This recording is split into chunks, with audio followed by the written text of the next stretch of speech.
A very good morning from Gaurikund. আমরা কেদারনাথের উদ্দেশ্যে যাত্রা শুরু করে দিয়েছি। আজ 2023 সালের অক্টোবরের 4 তারিখ এবং ভোর 5:16 বাজে আমাদের জার্নি স্টার্ট হলো। গত রাত্রে আমাদের গৌরীকুণ্ডে একটা দুর্ঘটনা ঘটে যায়।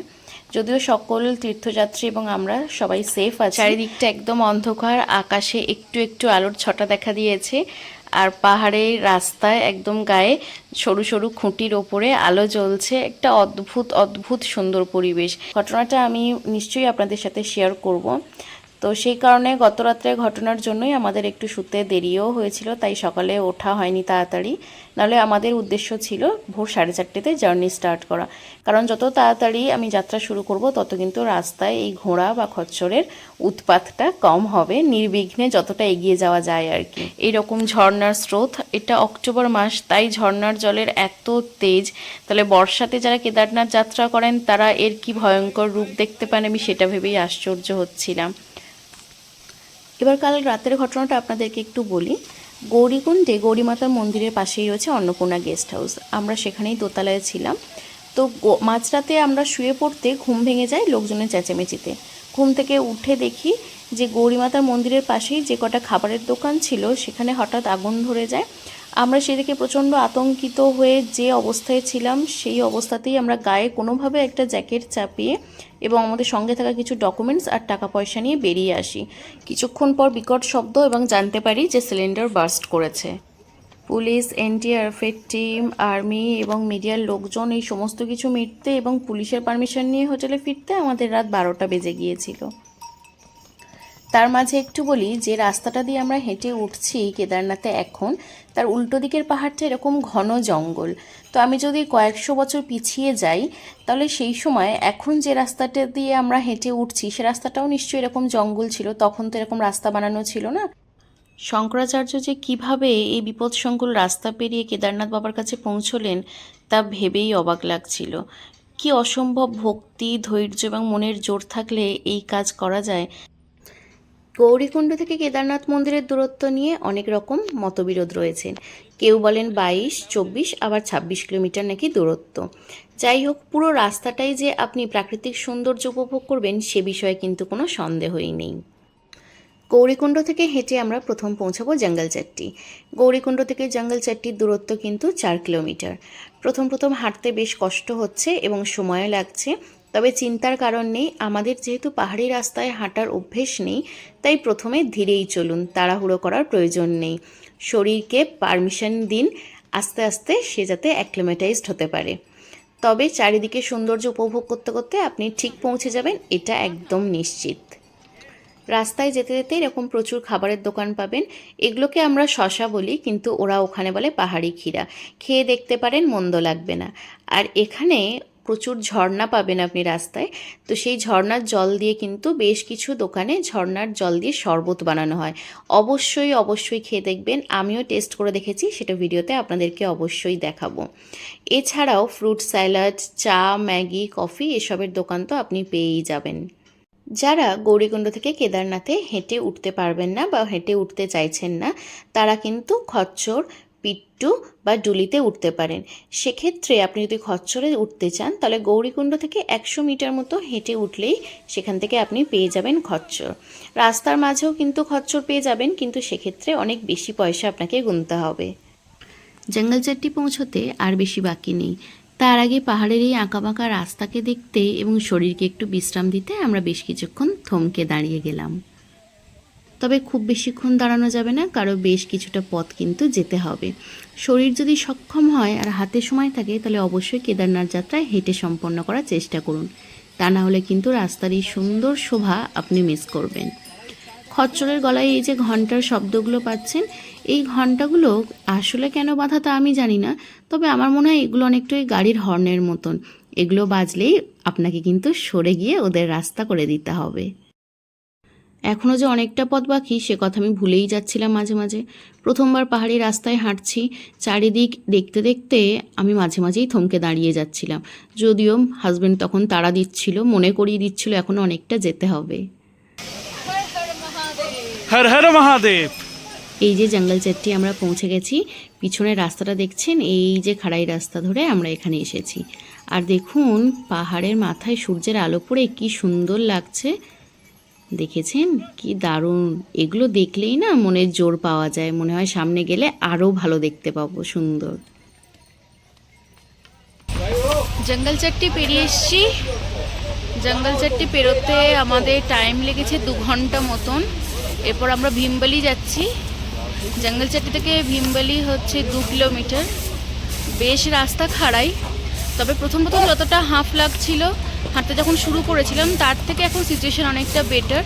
হয়তো আস্তে আস্তে অ্যাকাস্টমড হয়ে যাচ্ছি আমরা সিচুয়েশনের সঙ্গে, সেই কারণে। তবে ওয়েদার ভীষণ প্লেজেন্ট। মোটা জ্যাকেটটা খুললে ঠান্ডা লাগছে, পরলে আবার যখন হাঁটছি তখন গরম লাগছে। যাই হোক, তো দারুণ লাগছে। প্রচুর লোক হেঁটে উঠছেন, অনেককে দেখছি খালি পায়ে হেঁটে উঠছেন। আমরা মনে করি স্পোর্টস শু, ট্র্যাক প্যান্ট, মোটা দামি জ্যাকেট না হলে বোধহয় কেদারনাথে পৌঁছানো যাবে না, কিন্তু তা একদমই নয়। অনেকেই আছেন খালি পায়ে উঠছেন, কেউ ধুতি পরে উঠছেন, কাঁধে ব্যাগ নিয়ে, অনেক বয়স্ক মানুষ উঠছেন। কেদারনাথের যাত্রাপথের পুরোটাই সবুজে ঢাকা, যেদিকে আপনি দেখবেন সেদিকেই প্রকৃতি তার সৌন্দর্য ঢেলে দিয়েছে। রাস্তা কোথাও বা খাড়াই, কোথাও বা কিছুটা সমতল, তবে খুব সাবধানে দেখে শুনে পা ফেলে এগোতে হবে। এই যাত্রা মাঝে মাঝেই বিঘ্নিত হচ্ছিল ঘোড়া ও খচ্চরের উৎপাতে। পথে চলতে চলতে মাঝে মাঝে থমকে দাঁড়িয়ে যেতে হচ্ছিল শুধুমাত্র এদেরকে পথ করে দেওয়ার জন্য।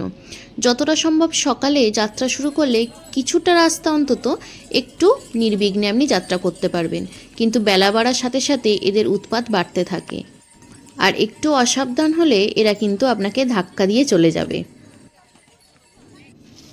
পথের ক্লান্তি দূর করতে আমরা এখানে ঝর্ণার জল দিয়ে তৈরি শরবত খেয়ে দেখব।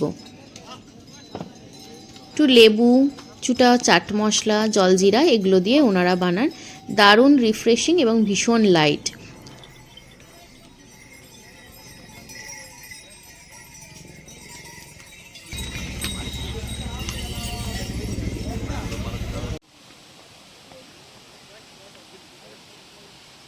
রামবাড়ার পরে মন্দাকিনী নদীর ওপর রয়েছে এই ব্রিজের ওপর বেশ কিছুক্ষণ দাঁড়িয়ে পড়লাম নদীর সৌন্দর্য উপভোগ করব বলে। তবে জলের স্রোত এবং তার গর্জন মনে করিয়ে দিচ্ছিল 2013 স্মৃতি, যা অতি ভয়ঙ্কর। তবে সেই খারাপ স্মৃতিটুকুকে বাদ দিলে এই মুহূর্তটা আজীবন আপনার মনের মণিকোঠায় থেকে যাবেই। আর 1 কিলোমিটার গেলে স্মল লিঞ্চলি। রামবাড়ার এখানটা ভীষণ খাড়াই ছিল, বেশ কষ্ট হয়েছে, বারবার দাঁড়িয়ে দাঁড়িয়ে দম নিতে হচ্ছিল, ভীষণ খাড়াই ছিল। আর 1 কিলোমিটার গেলেই স্মল লিঞ্চলি। বেস ক্যাম্প এখনও বলছে যে 6 কিলোমিটার মতো। তো চলুন, ভালোই লাগছে হাঁটতে। তবে ঘোড়ার উৎপাত ভীষণ রকম। ঘোড়ার জন্য দাঁড়াতে দাঁড়াতে মানে 2 কিলোমিটার রাস্তাটা বোধহয় 3 কিলোমিটার হয়ে যাচ্ছে, এতবার দাঁড়াতে হচ্ছে। আমি যে কতবার ধাক্কা খেয়েছি, ঘোড়ার সে ধাক্কা দিয়ে দিয়ে চলে গেছে। চলুন দেখা যাক, শুরু যখন করেছি শেষ তো রাস্তায় চলতে চলতে এরকম ভিনদেশি তারার দেখাও পেলাম। ওনার মাথায় থাকা ছাতাটি আমার ভীষণ পছন্দ হয়েছে। ভাবলাম একবার জিজ্ঞাসাও করি কোথায় এমন ছাতা কিনতে পাওয়া যায়। এই রাস্তায় চলতে থাকা আমরা প্রত্যেকটা মানুষ আলাদা, অনেকের হয়তো দেশও আলাদা, কিন্তু মজার বিষয় হলো আমাদের প্রত্যেকের গন্তব্য একটাই, সেই কেদারনাথ ধাম, সেই ভোলা মহেশ্বরের দরজায়, যা অনেক মানুষের কাছে স্বপ্ন। হাতে গোনা কিছু সৌভাগ্যবান মানুষ হয়তো তার দরজায় পৌঁছানোর সুযোগ পায়।